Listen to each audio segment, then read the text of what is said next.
નમસ્તે વિદ્યાર્થી મિત્રો, લાસ્ટ ટાઈમ આપણે વિદ્યુત ચુંબકીય પ્રેરણની જે ઘટના છે એના વિશે સમજી ગયા. તો વિદ્યુત ચુંબકીય પ્રેરણની ઘટના કોને આપી છે, કોને દર્શાવી છે? તો વિદ્યુત ચુંબકીય પ્રેરણની ઘટના માઇકલ ફેરેડે દર્શાવેલી છે. હવે આ જે વિદ્યુત ચુંબકીય પ્રેરણની જે ઘટના છે એ ઘટનાને કેવી રીતે સમજાવી શકાય છે તો તે પણ આપણે લાસ્ટ ટાઈમ સમજી ગયા છીએ કે વિદ્યુત ચુંબકીય પ્રેરણની ઘટનાને સમજાવવા માટે એક વાહકતાનું ગૂંચળું લેવામાં આવે છે અને બીજું એક ગજિયો ચુંબક લેવામાં આવે છે. આ ઉપરાંત ગજિયા ચુંબકને જે વાહકતાનું ગૂંચળું છે એને સ્થિર રાખવામાં આવે છે અને જે ગજિયો ચુંબક છે એ ગજિયા ચુંબકને જે વાહકતાનું ગૂંચળું છે એની ઝડપથી નજીક અને ઝડપથી દૂર લઈ જવામાં આવે છે ત્યારે જે વાહકતાનું ગૂંચળું છે એની સાથે જે ગેલ્વેનોમીટરનું જોડાણ કરેલું છે એ ગેલ્વેનોમીટરની જે સોય છે એ સોય પરાવર્તન અનુભવે છે. ઝડપથી નજીક અને દૂર લઈ જવામાં આવે છે ત્યારે ગેલ્વેનોમીટર પરાવર્તન અનુભવે છે, પરંતુ ગેલ્વેનોમીટરની જે સોયનું આવર્તન છે એ જુદી જુદી દિશામાં થતું જોવા મળે છે. આ ઉપરાંત વિદ્યાર્થી મિત્રો, હવે ચુંબકને આપણે સ્થિર રાખીએ અને જે વાહકતાનું ગૂંચળું છે એ વાહકતાના ગૂંચળાને ચુંબકની સૌથી નજીક અને સૌથી દૂર ઝડપથી લઈ જઈએ છીએ ત્યારે પણ જે વાહકતાના ગૂંચળા સાથે ગેલ્વેનોમીટરનું જોડાણ કરેલું છે એ ગેલ્વેનોમીટરની સોયમાં આવર્તન થતું જોવા મળે છે, પણ આવર્તન પણ જુદી જુદી દિશામાં થતું જોવા મળે છે, જે આપણે લાસ્ટ ટાઈમ સમજી ગયા છે. આ ઉપરાંત વિદ્યાર્થી મિત્રો, એ જે ગેલ્વેનોમીટર છે એ ગેલ્વેનોમીટરમાં આવર્તન શાને કારણે થાય છે તો આપણને ખબર છે કે ગેલ્વેનોમીટર જે સાધન છે એ સાધનનો ઉપયોગ ક્યાં થાય છે તો વિદ્યુત પ્રવાહની હાજરી ચકાસવા માટે ગેલ્વેનોમીટરનો ઉપયોગ થતો જોવા મળે છે.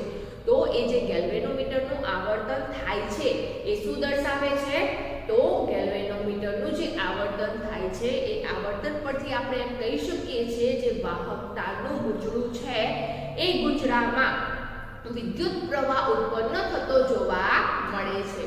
તો એ રીતે જે વિદ્યુત પ્રવાહ ઉત્પન્ન થાય છે જેને શું કહેવામાં આવે છે તો જેને પ્રેરિત વિદ્યુત પ્રવાહ તરીકે ઓળખવામાં આવે છે. અને શાને કારણે પ્રેરિત વિદ્યુત પ્રવાહ ઉત્પન્ન થાય છે તો જે ચુંબકીય ક્ષેત્ર છે એ ચુંબકીય ક્ષેત્રમાં જો ફેરફાર થાય છે એ ફેરફાર થવાને કારણે જે વાહકતાનું ગૂંચળું છે એમાં પ્રેરિત વિદ્યુત પ્રવાહ ઉત્પન્ન થતો જોવા મળે છે. હવે વિદ્યાર્થી મિત્રો, આ જે પણ પ્રેરિત વિદ્યુત પ્રવાહ છે એ પ્રેરિત વિદ્યુત પ્રવાહને વધારે મહત્તમ પ્રેરિત વિદ્યુત પ્રવાહ મેળવવું છે તો તેના માટે શું કરવામાં આવે છે એટલે કે વધારે પ્રેરિત મહત્તમ પ્રેરિત વિદ્યુત પ્રવાહ મેળવવા માટે આપણે શું કરીશું તો મહત્તમ પ્રેરિત વિદ્યુત પ્રવાહ મેળવવા માટે સૌથી પહેલા તો આપણે જે વાહકતાનું ગૂંચળું લીધેલું છે એ વાહકતાના ગૂંચળામાં જે તારના આંટા છે એ આંટાની સંખ્યા વધારવામાં આવે. તો જ્યારે ગૂંચળામાં આંટાની સંખ્યા વધારવામાં આવે એટલે ગૂંચળાની લંબાઈ વધારવામાં આવે છે ત્યારે મહત્તમ પ્રેરિત વિદ્યુત પ્રવાહ મેળવી શકાય છે. આ ઉપરાંત વિદ્યાર્થી મિત્રો, જે ચુંબકીય ક્ષેત્ર છે એ ચુંબકીય ક્ષેત્રમાં ફેરફાર કરવાથી પણ મહત્તમ પ્રેરિત વિદ્યુત પ્રવાહ મેળવી શકાય છે. આ ઉપરાંત વિદ્યાર્થી મિત્રો, મહત્તમ પ્રેરિત વિદ્યુત પ્રવાહ બીજી કઈ રીતે મેળવી શકાય છે તો જે ચુંબકીય ક્ષેત્ર છે એ ચુંબકીય ક્ષેત્રમાં જે વાહક છે એ વાહકને લંબ રૂપે ઝડપથી ગતિ કરાવવામાં આવે છે ત્યારે પણ પ્રેરિત વિદ્યુત પ્રવાહ મહત્તમ મેળવી શકાય છે. તો મહત્તમ પ્રેરિત વિદ્યુત પ્રવાહ ક્યારે મેળવી શકાય છે તો મહત્તમ પ્રેરિત વિદ્યુત પ્રવાહ સૌથી પહેલા તો વાહક તારના આંટાઓની સંખ્યા વધારતા મેળવી શકાય છે. આ ઉપરાંત ચુંબકીય ક્ષેત્રમાં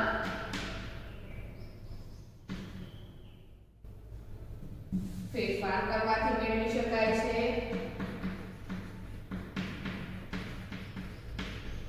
અને તેવી જ રીતે ચુંબકીય ક્ષેત્રમાં વાહકને લંબરૂપે ઝડપી ઝડપથી ગતિ કરાવતા પ્રેરિત વિદ્યુત પ્રવાહ કેવો જોવા મળે છે? મહત્તમ જોવા મળે છે. તો લાસ્ટ ટાઈમ આપણે પ્રેરિત વિદ્યુત પ્રવાહ કેવી રીતે મેળવી શકાય છે તે આપણે સમજી ગયા છે. એ જે ઘટના છે એને શું કહેવામાં આવે છે? તો એને વિદ્યુત ચુંબકીય પ્રેરણની ઘટના તરીકે ઓળખવામાં આવે છે. હવે વિદ્યાર્થી મિત્રો, લાસ્ટ ટાઈમ આપણે વિદ્યુત ચુંબકીય પ્રેરણની ઘટના સમજવા માટે વાહકતાનું ગૂંચળું અને ગજિયા ચુંબકનું ઉદાહરણ સમજ્યા હતા. હવે વિદ્યુત ચુંબકીય પ્રેરણની ઘટનાનો વધારે અભ્યાસ કરીએ તો તે માટે અહીંયા આપણે એક વાહકતાનું ગૂંચળું લીધેલ છે. ઉપરાંત ગજિયા ચુંબકની જગ્યાએ આપણે બીજું એક વાહકતાનું ગૂંચળું લેવાનું છે. તો વિદ્યુત ચુંબકીય પ્રેરણની ઘટનાનો વધારે અભ્યાસ કરવા માટે અહીંયા આપણે બે વાહકતાના ગૂંચળા લેવાના છે અને બંને વાહકતાના ગૂંચળા શું સરખા લેવાના છે?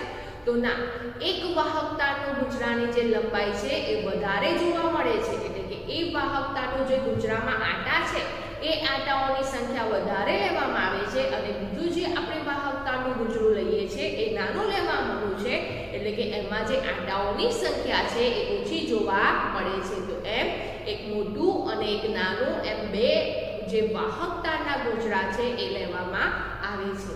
ત્યારબાદ વિદ્યાર્થી મિત્રો, એ વાહકતાનો જે ગૂંચળા આપણે લીધેલા છે તેમાં વિદ્યુત પ્રવાહનું મૂલ્ય બદલી શકાય છે તે વિશેનો આજે આપણે અભ્યાસ કરીશું. તો આપણે વિદ્યુત ચુંબકીય પ્રેરણની જે ઘટના છે એ ઘટનાનો વધારે અભ્યાસ સમજવા માટે આપણે સૌપ્રથમ એક વાહકતાનું ગૂંચળું લીધેલું છે અને એ વાહકતાના ગૂંચળા આપણે બે લીધા છે, એમાં એક મોટું છે અને એક નાનું છે. હવે એ જે બંને વાહકતાના ગૂંચળા લીધેલા છે એ બંને વાહકતાના ગૂંચળાની જે મધ્યમાં ગર્ભનો ભાગ છે, જે પોલો ભાગ છે, એ પોલા ભાગમાં એક અવાહક પદાર્થ છે. એ અવાહક પદાર્થ જે નળાકાર છે એ નળાકાર અવાહક પદાર્થ તેની અંદર મૂકવામાં આવે છે.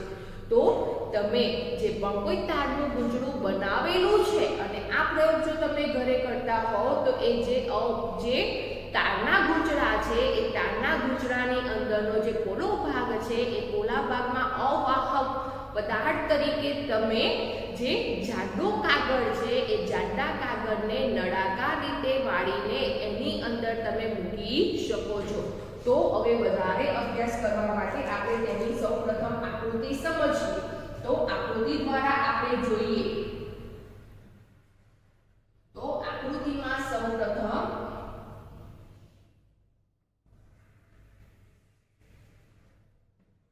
વાહકતાના જે બંને ગૂંચળા છે એ બે ગૂંચળા લેવામાં આવે છે. તો અહીંયા આપણે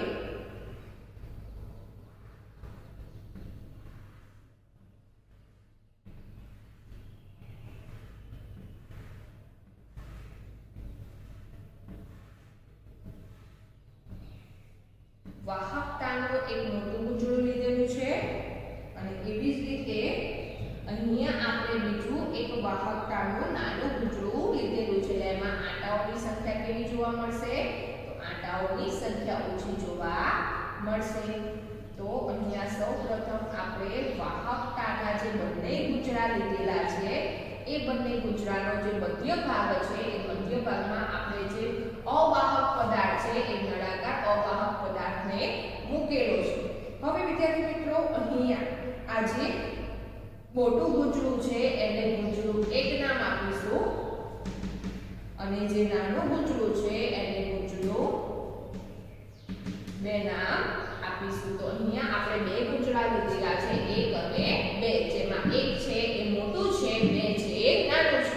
હવે વિદ્યાર્થી મિત્રો, અહીંયા આ જે ગૂંચળું 1 છે એ ગૂંચળા 1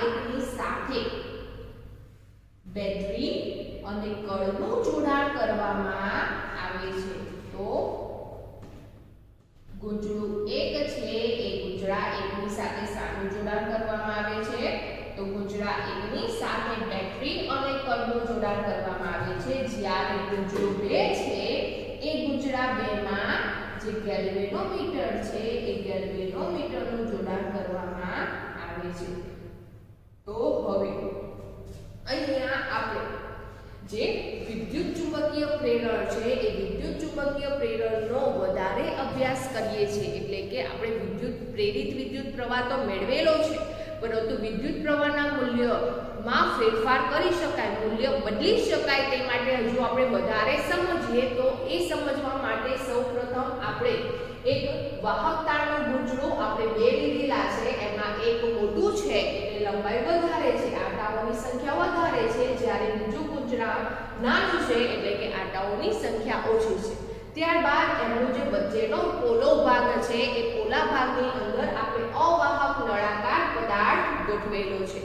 ત્યારબાદ વિદ્યાર્થી મિત્રો હવે ગૂંચળું એક છે એ ગૂંચળા એકમાં બેટરી અને કળનું જોડાણ કરવામાં આવે છે અને ગૂંચળા બેની સાથે ગેલ્વેનોમીટરનું જોડાણ કરવામાં આવે છે.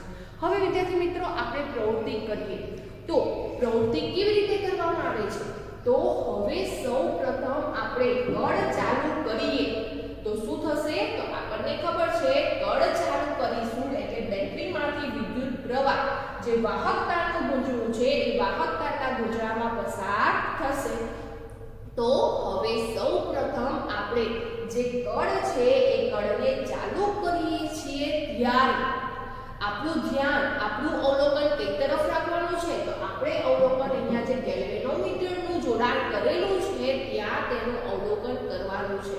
તો જ્યારે ગૂંચળા એકમાં કળ ચાલુ કરીએ છીએ ત્યારે બેટરીમાંથી વિદ્યુત પ્રવાહ પસાર થાય છે અને વિદ્યુત પ્રવાહ પસાર થવાને કારણે ગૂંચળા બે સાથે જોડેલો જે ગેલ્વેનોમીટર છે એ ગેલ્વેનોમીટરની જે સોય છે એ સોય ક્ષણિક આવર્તન દર્શાવે છે. તો જેવો વિદ્યુત પ્રવાહ પસાર થાય છે એવામાં જ અહીંયા ગેલ્વેનોમીટર છે એ ગેલ્વેનોમીટરની જે સોય છે એ ક્ષણિક થોડા સમય માટે આવર્તન દર્શાવે છે. ત્યારબાદ વિદ્યાર્થી મિત્રો આપણે અહીંયા જે કળ છે એ કળ બંધ કરી દેવી અથવા તો વાહકતાનું જે ગૂંચળું છે એ ગૂંચળાને બેટરીથી દૂર કરીએ તો શું થશે? તો જ્યારે કળ બંધ કરીએ છીએ ત્યારે પણ જે ગેલ્વેનોમીટર છે એ ગેલ્વેનોમીટરની સોય ક્ષણિક આવર્તન દર્શાવે છે. હવે વિદ્યાર્થી મિત્રો અહીંયા આપણે જ્યારે વિદ્યુત પ્રવાહ પસાર કરીએ છીએ ત્યારે બીજા ગૂંચળામાં ગેલ્વેનોમીટરની સોય ક્ષણિક આવર્તન દર્શાવે છે. એ શું દર્શાવે છે? શા માટે ગેલ્વેનોમીટરનું આવર્તન થાય છે? તો આપણને ખબર છે કે ગેલ્વેનોમીટર વિદ્યુત પ્રવાહની હાજરી ચકાસે છે. તો જ્યારે ગૂંચળા બેમાં વિદ્યુત પ્રવાહ પસાર થશે ત્યારે ગેલ્વેનોમીટર આવર્તન દર્શાવે છે. તો ગૂંચળું એક છે એ ગૂંચળામાં વિદ્યુત પ્રવાહ પસાર કરવામાં આવે છે ત્યારે પણ ગૂંચળા બેમાં ક્ષણિક થોડા સમય માટે વિદ્યુત પ્રવાહ પસાર થાય છે અને કળ બંધ કરતા બેટરીથી દૂર કરતા પણ જે ગૂંચળા બે છે એ બેમાં પણ થોડા સમય માટે વિદ્યુત પ્રવાહ પસાર થતો જોવા મળે છે. તો વિદ્યાર્થી મિત્રો અહીંયા જે ગૂંચળા બેમાં વિદ્યુત પ્રવાહ ઉત્પન્ન થાય છે એ કેવી રીતે થાય છે? તો જ્યારે ગૂંચળા એકમાં આપણે વિદ્યુત પ્રવાહ પસાર કરીએ છીએ ત્યારે એ વિદ્યુત પ્રવાહનું જ્યારે મૂલ્ય બદલાય છે એને કારણે ગૂંચળા બેમાં વિદ્યુત પ્રવાહ ઉત્પન્ન થતો જોવા મળે છે. આ ઉપરાંત વિદ્યાર્થી મિત્રો જે વિદ્યુત પ્રવાહ પસાર થાય છે ત્યારે આપણને ખબર છે કે વાહકતાનું ગૂંચળું છે. તો વાહકતામાં જ્યારે વિદ્યુત પ્રવાહ પસાર થાય છે ત્યારે તેની આસપાસ ચુંબકીય ક્ષેત્ર પણ જોવા મળે છે. તો અહીંયા જ્યારે વિદ્યુત પ્રવાહ પસાર થાય છે જ્યારે ચુંબકીય ક્ષેત્રમાં પણ ફેરફાર થતો જોવા મળે છે અને ચુંબકીય ક્ષેત્રમાં ફેરફાર થવાને કારણે શું થાય છે? જે ગૂંચળું બે છે એ ગૂંચળા બેમાં ગેલ્વેનોમીટર ક્ષણિક આવર્તન દર્શાવે છે એટલે કે ગૂંચળા બેમાં થોડા સમય માટે વિદ્યુત પ્રવાહ પસાર થતો જોવા મળે છે. તો વિદ્યુત પ્રવાહનું મૂલ્ય બદલાય છે તેમ તેમ પણ જે ગૂંચળું બે છે એમાં વિદ્યુત પ્રવાહ ઉત્પન્ન થાય છે. ઉપરાંત ચુંબકીય ક્ષેત્રમાં ફેરફાર થાય તો એ ચુંબકીય ક્ષેત્રમાં ફેરફાર થવાને કારણે પણ અહીંયા ગૂંચળા બેમાં વિદ્યુત પ્રવાહ ઉત્પન્ન થાય છે અને કેવી રીતે થાય છે તો તે પણ આપણે લાસ્ટ ટાઈમ સમજી ગયા છે. ફરી સમજીએ તો અહીંયા ગુંજરા 2 માં વિદ્યુત પ્રવાહ કેવી રીતે ઉત્પન્ન થાય છે તો જ્યારે ગુંજરું 1 છે એ ગુંજરા 1 માં વિદ્યુત પ્રવાહ પસાર કરવામાં આવે છે ત્યારે ચુંબકીય ક્ષેત્રમાં ફેરફાર થાય છે અને ચુંબકીય ક્ષેત્રમાં ફેરફાર થવાને કારણે અહીંયા જે ગુંજરો 2 છે એ ગુંજરા 2 ના જે છેડા છે એ બંને છેડા પર વિદ્યુત સ્થિતિમાનનો તફાવત ઉત્પન્ન થતો જોવા મળે છે અને ઉત્પન્ન થતો જે વિદ્યુત સ્થિતિમાનનો તફાવત છે જેને પ્રેરિત વિદ્યુત સ્થિતિમાનનો તફાવત તરીકે ઓળખવામાં આવે છે. તો પ્રેરિત વિદ્યુત સ્થિતિમાનનો તફાવત કોને કહેવાય છે તો લાસ્ટ ટાઈમ આપણે સમજી ગયા છીએ કે ચુંબકીય ક્ષેત્રમાં ફેરફાર થવાને કારણે જે વાહકતાનું ગુંજરું છે એ વાહકતાના ગુંજરાના 2 છેડા વચ્ચે વિદ્યુત સ્થિતિમાનનો તફાવત પ્રેરાય છે, ઉત્પન્ન થાય છે. માટે તે વિદ્યુત સ્થિતિમાનના તફાવતને પ્રેરિત વિદ્યુત સ્થિતિમાનનો તફાવત કહે છે અને એ પ્રેરિત વિદ્યુત સ્થિતિમાનના તફાવતને કારણે જે વાહકતાનું ગુંજરું છે એ વાહકતાના ગુંજરામાં વિદ્યુત પ્રવાહ ઉત્પન્ન થાય છે. વિદ્યુત પ્રવાહ પ્રેરાય છે જેથી એ વિદ્યુત પ્રવાહને પ્રેરિત વિદ્યુત પ્રવાહ તરીકે ઓળખવામાં આવે છે. તો વિદ્યાર્થી મિત્રો અહીંયા આપણે વાહકતાના 2 ગુંજરા લીધેલા છે. એક ગુંજરામાં આપણે વિદ્યુત પ્રવાહ પસાર કરીએ છીએ, બીજા ગુંજરામાં વિદ્યુત પ્રવાહ મેળવી શકાય છે, બીજા ગુંજરામાં વિદ્યુત પ્રવાહ ઉત્પન્ન થાય છે. તો જે ગુંજરામાં વિદ્યુત પ્રવાહ ઉત્પન્ન થાય છે એ વિદ્યુત પ્રવાહને આપણે પ્રેરિત વિદ્યુત પ્રવાહ તરીકે ઓળખી શકીએ છીએ. તો પ્રેરિત વિદ્યુત પ્રવાહ શાને કારણે જોવા મળે છે, કેવી રીતે ઉત્પન્ન થાય છે તો જ્યારે પણ કોઈ પણ વાહક છે એની આસપાસ રહેલું જે ચુંબકીય ક્ષેત્ર છે એ ચુંબકીય ક્ષેત્રમાં જો ફેરફાર થાય છે જેને કારણે વિદ્યુત સ્થિતિમાનનો તફાવત ઉત્પન્ન થાય છે અને ઉત્પન્ન થયેલા વિદ્યુત સ્થિતિમાનના તફાવતને કારણે પ્રેરિત વિદ્યુત પ્રવાહ ઉત્પન્ન થતું જોવા મળે છે. તો અહીંયા પણ ગુંજરું 1 છે એ ગુંજરા 1 માં વિદ્યુત પ્રવાહ પસાર થવાને કારણે તેમની વચ્ચે રહેલું જે ચુંબકીય ક્ષેત્ર છે એ ચુંબકીય ક્ષેત્રમાં ફેરફાર થાય છે અને ફેરફાર થવાને કારણે ગુંજરા 2 માં પ્રેરિત વિદ્યુત સ્થિતિમાન ઉત્પન્ન થાય છે અને તેને કારણે ગેલ્વેનોમીટરનું ક્ષણિક આવર્તન જોવા મળે છે. એટલે કે ગુંજરા 2 માં પ્રેરિત વિદ્યુત પ્રવાહ ઉત્પન્ન થતો જોવા મળે છે. તો વિદ્યાર્થી મિત્રો અહીંયા આ જે ગુંજરું 1 છે એ ગુંજરા 1 ને શું કહેવામાં આવે છે તો ગુંજરા 1 માં આપણે વિદ્યુત પ્રવાહ પસાર કરીએ છીએ માટે જે ગુંજરું 1 છે એને પ્રાથમિક ગુંજરું તરીકે ઓળખવામાં આવે છે. પ્રાથમિક એટલે પ્રથમ ગુંજરું કેમ કહીએ છીએ તો એમાંથી આપણે વિદ્યુત પ્રવાહ બેટરી દ્વારા પસાર કરીએ છીએ માટે એને પ્રાથમિક ગુંજરું તરીકે ઓળખવામાં આવે છે. અને જે ગુંજરામાં વિદ્યુત પ્રવાહ ઉત્પન્ન થાય છે, પ્રેરિત વિદ્યુત પ્રવાહ જોવા મળે છે એ જે ગુંજરું 2 છે એ ગુંજરા 2 ને ગૌણ ગુંજરું તરીકે ઓળખવામાં આવે છે. તો અહીંયા ગુંજરા 1 ને પ્રાથમિક ગુંજરું અને ગુંજરા 2 ને ગૌણ ગુંજરું તરીકે ઓળખવામાં આવે છે. તો અહીંયા પ્રેરિત વિદ્યુત સ્થિતિમાનનો તફાવત ઉત્પન્ન થાય છે. કેમ તો બંને ગુંજરાની વચ્ચે જે ચુંબકીય ક્ષેત્ર રહેલું છે વિદ્યુત પ્રવાહ પસાર થવાને કારણે એ ચુંબકીય ક્ષેત્રમાં ફેરફાર થાય છે અને ચુંબકીય ક્ષેત્રમાં ફેરફાર થવાને કારણે વિદ્યુત સ્થિતિમાનનો તફાવત ઉત્પન્ન થાય છે અને તેને કારણે વિદ્યુત પ્રવાહ મેળવી શકાય છે માટે એને પ્રેરિત વિદ્યુત પ્રવાહ તરીકે ઓળખી શકીએ છીએ. અને આ જે ઘટના છે એ ઘટનાને આપણે શું કહીશું તો આ જે ઘટના છે એ ઘટનાને આપણે વિદ્યુત ચુંબકીય પ્રેરણ તરીકે ઓળખીએ છીએ. તો વિદ્યુત ચુંબકીય પ્રેરણ કોને કહેવામાં આવે છે તો જે પ્રક્રિયા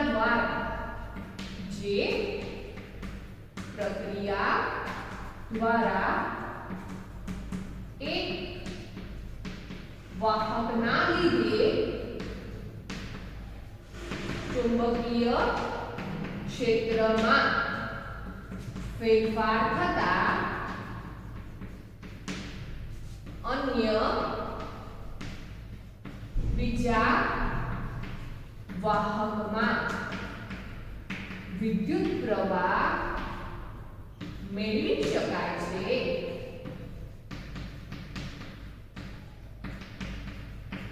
તે પ્રક્રિયાને શું કહીશું? તો તેવી જ પ્રક્રિયા છે જેને વિદ્યુત ચુંબકીય પ્રેરણ તરીકે ઓળખવામાં આવે છે. તો અહીંયા પણ આપણે એક વાહકતાનું ગૂંચળું છે, એના લીધે ચુંબકીય ક્ષેત્રમાં ફેરફાર થાય છે, જેને કારણે જે અન્ય બીજું ચુંબકીય વાહકનું ગૂંચળું છે એ વાહકના ગૂંચળામાં વિદ્યુત પ્રવાહ પ્રેરાય છે, વિદ્યુત પ્રવાહ મેળવી શકાય છે. માટે અહીંયા આ જે ઘટના છે એ ઘટનાને શું કહીશું? તો એ ઘટનાને વિદ્યુત ચુંબકીય પ્રેરણ તરીકે ઓળખવામાં આવે છે. તો વિદ્યુત ચુંબકીય પ્રેરણમાં જે વિદ્યુત પ્રવાહ છે એ વિદ્યુત પ્રવાહ મેળવવામાં આવે છે. બેટરી દ્વારા વિદ્યુત પ્રવાહ પસાર કરવામાં આવતો નથી. તો વિદ્યુત ચુંબકીય પ્રેરણમાં વિદ્યુત પ્રવાહ મેળવવામાં આવે છે, જેને પ્રેરિત વિદ્યુત પ્રવાહ તરીકે ઓળખવામાં આવે છે. હવે વિદ્યાર્થી મિત્રો, આ જે પણ પ્રેરિત વિદ્યુત પ્રવાહ છે એ પ્રેરિત વિદ્યુત પ્રવાહની દિશા જાણવી છે. તો એની દિશા જાણવા માટે આપણે કયા નિયમનો ઉપયોગ કરીશું? તો અગાઉ આપણે ચુંબકીય ક્ષેત્ર રેખાઓની દિશા જાણવા માટે જમણા હાથના અંગૂઠાનો નિયમ સમજી ગયા. ત્યારબાદ વાહક તારને ચુંબકીય ક્ષેત્રમાં મૂકવામાં આવે છે ત્યારે તેની ઉપર ચુંબકીય બળ લાગુ પડે છે. એ ચુંબકીય બળની દિશા જાણવા માટે આપણે ફ્લેમિંગના ડાબા હાથના નિયમનો ઉપયોગ સમજી ગયા. તેવી જ રીતે અહીંયા જે પ્રેરિત વિદ્યુત પ્રવાહ ઉત્પન્ન થાય છે એ પ્રેરિત વિદ્યુત પ્રવાહની દિશા જાણવા માટે ફ્લેમિંગના જમણા હાથના નિયમનો ઉપયોગ કરવામાં આવે છે. તો પ્રેરિત વિદ્યુત પ્રવાહ કોને કહેવામાં આવે છે એ આપણે લાસ્ટ ટાઈમ સમજી ગયા છે. કેવી રીતે ઉત્પન્ન થાય છે તે પણ આપણે લાસ્ટ ટાઈમ સમજી ગયા છે. અને પ્રેરિત વિદ્યુત સ્થિતિમાનનો તફાવત શું છે એ પણ આપણે લાસ્ટ ટાઈમ સમજી ગયા છે. એટલે કે એની જે વ્યાખ્યા છે વ્યાખ્યા દ્વારા આપણે સમજી ગયા છે. ફરી જે વાહક તારના બે છેડા વચ્ચે વિદ્યુત સ્થિતિમાનનો તફાવત ઉત્પન્ન થાય છે અને શાને કારણે થાય છે? તો ચુંબકીય ક્ષેત્રમાં ફેરફાર થવાને કારણે થાય છે. એવા વિદ્યુત સ્થિતિમાનના તફાવતને પ્રેરિત વિદ્યુત સ્થિતિમાનનો તફાવત કહેવામાં આવે છે. અને પ્રેરિત વિદ્યુત સ્થિતિમાનના તફાવતને કારણે જે વિદ્યુત પ્રવાહ ઉત્પન્ન થાય છે જેને પ્રેરિત વિદ્યુત પ્રવાહ તરીકે ઓળખવામાં આવે છે. તો આ જે પ્રેરિત વિદ્યુત પ્રવાહ છે એ પ્રેરિત વિદ્યુત પ્રવાહની દિશા જાણવા માટે કયા નિયમનો ઉપયોગ કરવામાં આવે છે? તો પ્રેરિત વિદ્યુત પ્રવાહની દિશા જાણવા માટે ફ્લેમિંગના જમણા હાથના નિયમનો ઉપયોગ કરવામાં આવે છે. તો હવે આ જે ફ્લેમિંગના જમણા હાથના નિયમનો ઉપયોગ છે એ જમણા હાથનો આપણે કેવી રીતે ઉપયોગ કરીશું? તો પ્રેરિત વિદ્યુત પ્રવાહની દિશા જાણી શકાય છે. તો વિદ્યાર્થી મિત્રો, આપણે જ્યારે જે પ્રયોગ કરીએ છીએ, જે પ્રવૃત્તિ કરીએ છીએ એમાં જે વાહકની ગતિ છે એ વાહકની ગતિ બરાબર આપણે અંગૂઠાને લેવાનો છે. એટલે કે જે વાહકની ગતિની દિશા છે એ દિશામાં આપણે જે જમણો હાથ છે એ જમણા હાથનો જે અંગૂઠો છે એ અંગૂઠાને રાખવાનો છે. તો સૌપ્રથમ આપણે જે વિદ્યુત ચુંબકીય પ્રેરણની ઘટના સમજાવતા પ્રયોગ કરીએ છીએ ત્યારે વાહકને આપણે જે દિશામાં ગતિ કરાવીએ છીએ એ દિશામાં આપણે અંગૂઠાને રાખવાનું છે. ત્યારબાદ વિદ્યાર્થી મિત્રો, જે પહેલા નંબરની જે આંગળી છે એ આંગળીને જે ચુંબકીય ક્ષેત્ર છે એ ચુંબકીય ક્ષેત્રની દિશામાં દર્શાવવાનું છે. તો જે ચુંબકીય ક્ષેત્રની દિશા છે એ ચુંબકીય ક્ષેત્રની દિશામાં આપણે જે પ્રથમ નંબરની આંગળી આંગળી છે એ આંગળીને એ દિશામાં રાખવાની છે. ત્યારબાદ વાહકની જે ગતિ છે એ વાહકની ગતિ આપણે જે દિશામાં કરાવીએ છીએ એ દિશામાં આપણા અંગૂઠાને રાખવાનો છે. અને ત્યારબાદ આ જે અંગૂઠો અને પ્રથમ નંબરની આંગળીને લંબ રૂપે આપણી જે બીજા નંબરની જે મોટી આંગળી છે એ આંગળી બંનેને લંબ રૂપે જે દિશામાં જોવા મળે છે એ જે દિશા છે એ શાની છે? તો એ જે દિશા દર્શાવે છે એ પ્રેરિત વિદ્યુત પ્રવાહની જોવા મળે છે. તો ફ્લેમિંગના જમણા હાથના નિયમમાં પણ અંગૂઠો અને બે આંગળીનો ઉપયોગ કરવામાં આવે છે, જેમાં અંગૂઠાને કઈ દિશામાં રાખવામાં આવે છે? તો અંગૂઠાને વાહકની દિશામાં રાખવામાં આવે છે. પ્રથમ નંબરની આંગળીને ચુંબકીય ક્ષેત્રની દિશામાં રાખવામાં આવે છે અને તેવી જ રીતે બંનેને લંબરૂપે આ જે મોટી આંગળી જે દિશામાં જોવા મળે છે એ દિશામાં પ્રેરિત વિદ્યુત પ્રવાહ ઉત્પન્ન થતો જોવા મળે છે. એટલે કે એ જે આંગળીની દિશા છે એ પ્રેરિત વિદ્યુત પ્રવાહની દિશા તરીકે લઈ શકાય છે. તો અહીંયા જે પ્રેરિત વિદ્યુત પ્રવાહની દિશા જાણવા માટે ફ્લેમિંગના જમણા હાથના નિયમનો આપણે ઉપયોગ કરીએ છીએ ત્યારે જે અંગૂઠો છે એ અંગૂઠો આપણે લઈએ છીએ અંગૂઠો. તો અંગૂઠાને કઈ દિશામાં રાખવાનો છે? તો અંગૂઠાને વાહકની ગતિની દિશા. અંગૂઠો શું દર્શાવે છે? તો જે વાહક છે એ વાહકની ગતિની જે દિશા છે એ દર્શાવે છે. ત્યારબાદ અહીંયા આપણે પ્રથમ નંબરની આંગળી દર્શાવેલી છે. તો આ જે પ્રથમ આંગળી છે એ શું દર્શાવે છે? તો એ ચુંબકીય ક્ષેત્ર ની દિશા દર્શાવે છે. જે ચુંબકીય ક્ષેત્ર છે એની દિશામાં પ્રથમ આંગળી રાખવામાં આવે છે અને બંનેને લંબ રૂપે જે મોટી આંગળી જોવા મળે છે, બીજી આંગળી જોવા મળે છે એ શું દર્શાવે છે? તો એ પ્રેરિત વિદ્યુત પ્રવાહની દિશા દર્શાવે છે. તો ફ્લેમિંગના જમણા હાથના નિયમનો ઉપયોગ આ પ્રમાણે કરવામાં આવે છે. તો વિદ્યાર્થી મિત્રો, ચુંબકીય ક્ષેત્ર રેખાઓની દિશા જાણવા માટે જમણા હાથના અંગૂઠાના નિયમનો ઉપયોગ થાય છે. તેવી રીતે ચુંબકીય બળની દિશા જાણવા માટે ફ્લેમિંગના ડાબા હાથના નિયમનો ઉપયોગ કરવામાં આવે છે અને પ્રેરિત વિદ્યુત પ્રવાહની દિશા જાણવા માટે ફ્લેમિંગના જમણા હાથના નિયમનો ઉપયોગ કરવામાં આવે છે. તો વિદ્યુત ચુંબકીય પ્રેરણ કોને કહેવામાં આવે છે તે આપણે જુદી જુદી પ્રવૃત્તિ દ્વારા સમજ્યા કે જે પ્રક્રિયા દ્વારા એક વાહકના લીધે ચુંબકીય ક્ષેત્રમાં ફેરફાર થાય છે અને એ ચુંબકીય ક્ષેત્રમાં ફેરફાર થવાને કારણે અન્ય જે વાહક છે એ અન્ય વાહકમાં વિદ્યુત પ્રવાહ મેળવી શકાય છે, વિદ્યુત પ્રવાહ ઉત્પન્ન થાય છે.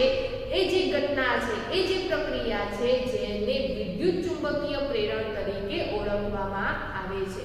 તો વિદ્યુત ચુંબકીય પ્રેરણ કોને કહેવામાં આવે છે તે આપણે બે જુદી જુદી પ્રવૃત્તિઓ દ્વારા સમજ્યા. ઉપરાંત પ્રેરિત વિદ્યુત પ્રવાહ કેવી રીતે મેળવી શકાય છે અથવા કોને કહેવામાં આવે છે, તેવી જ રીતે પ્રેરિત વિદ્યુત સ્થિતિમાનનો તફાવત કોને કહેવામાં આવે છે તે પણ આપણે સમજ્યા. આ ઉપરાંત વિદ્યાર્થી મિત્રો, આજે ઉત્પન્ન થતો પ્રેરિત વિદ્યુત પ્રવાહ છે એ પ્રેરિત વિદ્યુત પ્રવાહને મહત્તમ કેવી રીતે મેળવવામાં આવે છે તે પણ આપણે સમજ્યા કે જે ચુંબકીય ક્ષેત્ર છે એ ચુંબકીય ક્ષેત્રમાં ફેરફાર કરવાથી મહત્તમ વિદ્યુત પ્રવાહ મેળવી શકાય છે.